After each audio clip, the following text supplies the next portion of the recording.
shine दूर को मनसोत स्त्रपग्रीवग मजबूर को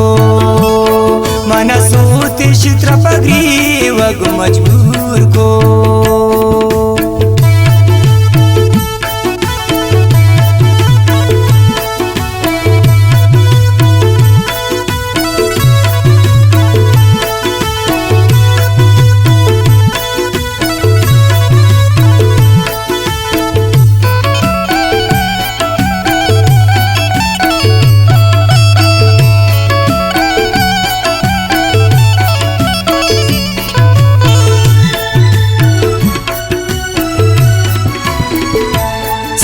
सालिंतरा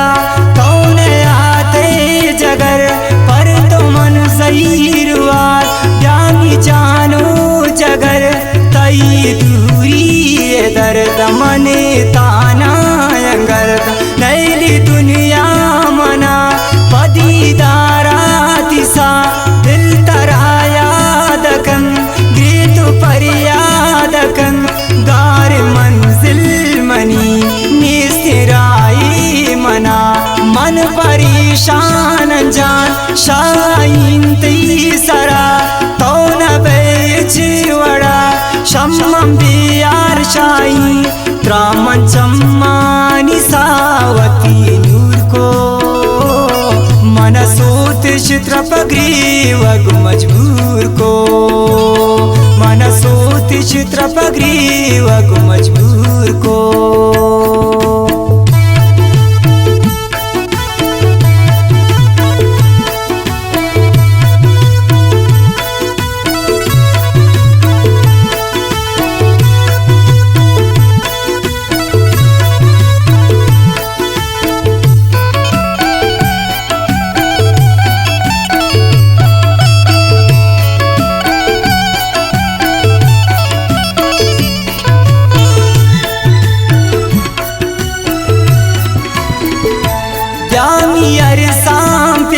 तो ब्यामी दर्दाम बीमार चून मन भी तरा चूने तो भी मना मजन दुनिया चुरता गुण तो मोपते मंकुरता उमन आबी वपान गुण तो अमुरा जुताना अल्लाह अल्लाह न वसनी बैद शर्तों न कसनी मनी यकीन अमाय मनी दर्द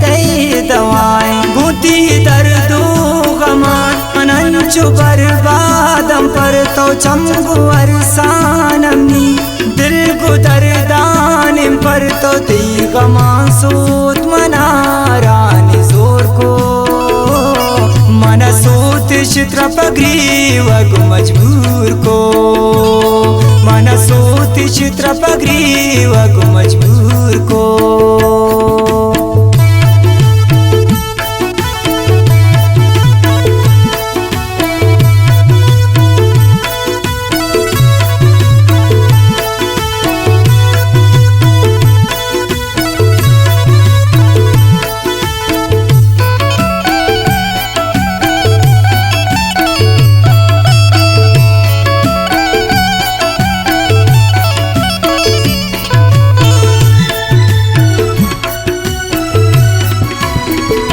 यज्ञ अरमान बस तई दीदार विधि साथ निंदनी कशा पसेरती दीदार विधि चमका तिल तई बुबले बुरवान तई सकमना दोस्त भी शाइन दीवान तई विचार तो नामी सामचार शाइन तरा चिंचु कर पासनुन शाइन दीवी नगे मन के सारो बरे जान बे सारुबा तई दर्दो गमान मन बरे गारुबा बसनी अमुरातवे बसनी दोस्त ख्वातवे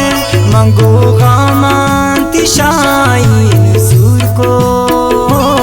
मनसोत चित्रपग्रीवग मजबूर को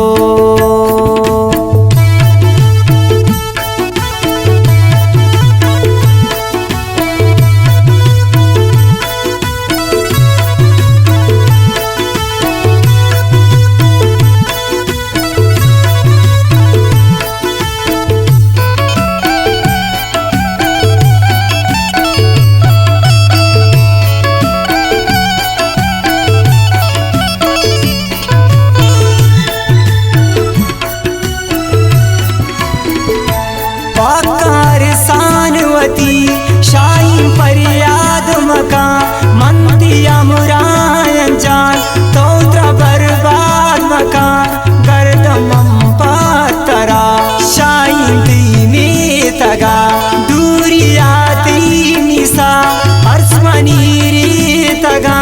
अर्सना बाम बंदे मनी दीदगानी शाही चोन बस्ता मनी जिंदगानी शाही तो के अमरा इकराम तो के जाना निकराम मम पर तो अरे सगवार मम पर तो दर द्वार बीते इकराम तई शाही नु मुरे बार मन पगरी वगीरती चम्मान सोर को मन सोती चित्र पगरी वग मजबूर